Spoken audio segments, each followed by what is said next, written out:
vogliamo che quel taglio di 126 milioni rientri definitivamente.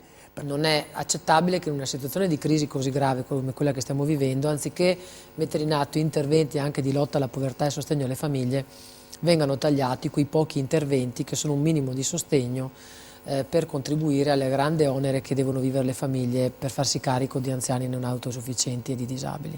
È iniziata con l'annuncio della manifestazione delle sezioni pensionati di CGIL, CISL e UIL, Linea Diretta, la nuova trasmissione di Rete Veneta in onda dal lunedì al venerdì a partire dalle 13:15. In studio Adolfo Berti, segretario generale dei pensionati CISL, e Sabrina Dorio, segretaria della CISL del Veneto, hanno parlato della manifestazione unitaria che si svolgerà mercoledì al Teatro Toniolo di Mestre. Una manifestazione per ribadire il no al taglio da 125 milioni di euro all'assistenza per le persone non autosufficienti, paventato dalla Giunta regionale e poi sospeso su pressione dei sindacati e dell'opinione pubblica.